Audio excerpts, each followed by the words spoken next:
Hi, good morning. I am Mary Abigail Valdez and I will do comprehensive assessment.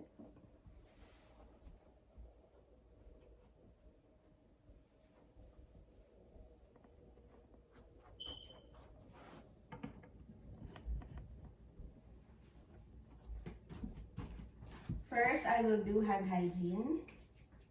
Next, I will check the room for contact precaution. Hi, good morning. Hi, good morning. I am Mary Abigail Valdez, your nurse for today. But first, can you state your name and birthday? My name is Joyce Morota, November 13, 1990. Okay, it matches with your wristband.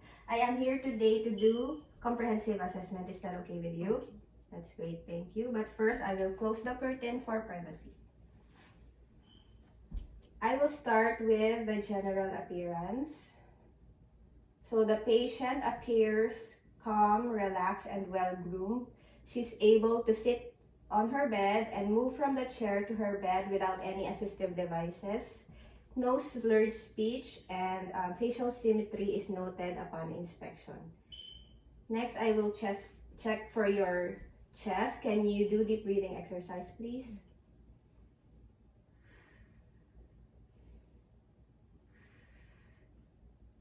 Chest expansion is equal bilaterally. No chest indrawing and no accessory muscles used upon inspection. And now, I will auscultate your breath sounds and then check your apical pulse. I will start with anterior breath sounds. Can you inhale, exhale while I move the stethoscope?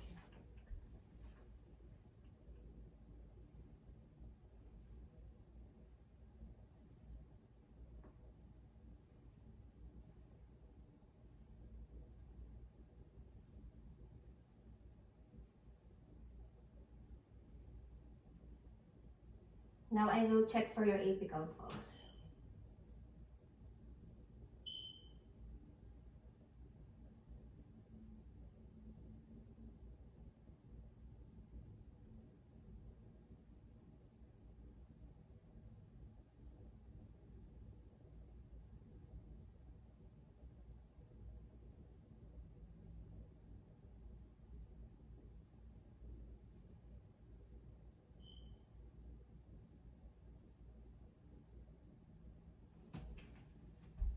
There is no adventitious sound such as wheezes, crackles, and rhonchi heard upon auscultation, and the apical pulse or apical heart rate is 90 beats per minute, which is within normal, and the rhythm is regular. Now I will check for the posterior breath sounds. Can you turn around, please?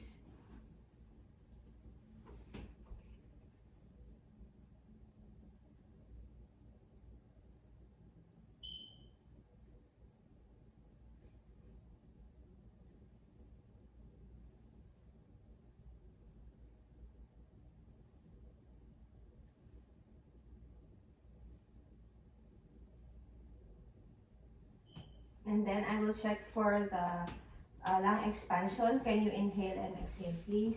Inhale, exhale, inhale, exhale. For the posterior breath sounds, there's no adventitious sound heard and the lung expansion is equal bilaterally. Next is, I will check for the abdomen. Can you lie on the bed, please?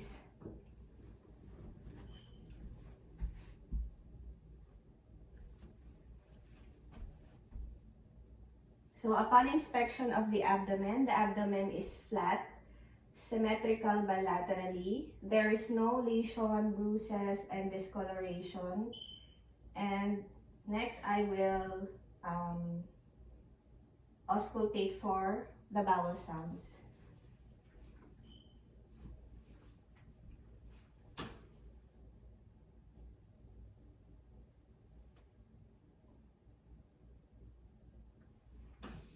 So bowel sounds are present on all four quadrants upon auscultation.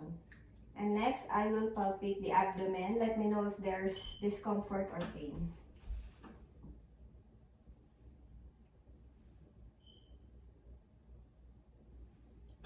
So there's no abdominal distension, no masses felt, and no tenderness noted upon palpation. Next, I will check for your extremities. Can you sit up again, please? Let me see your arms and legs and your nails. So the arms and the legs, skin are intact. There's no discoloration, no lesions, and no bruises. The nails are clean and short, and no cracks noted. Next is I will check for the radial pulses, the dorsalis pedis, and posterior tibial pulses.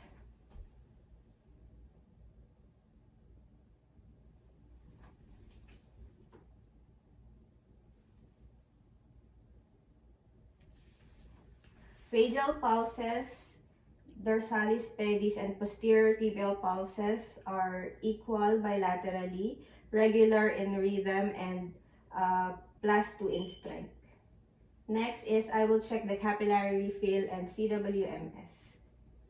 Let me check your nails. Can you raise your arms up and down? Can you raise your legs up and down, please?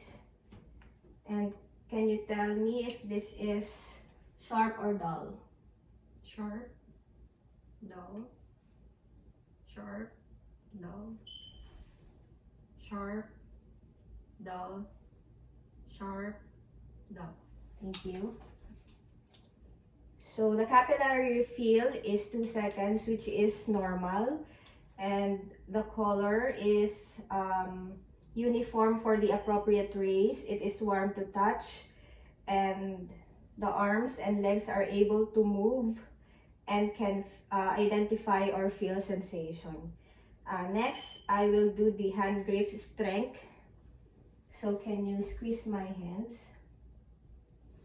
So the hands are able to squeeze my hands with equal strength, similar to mine.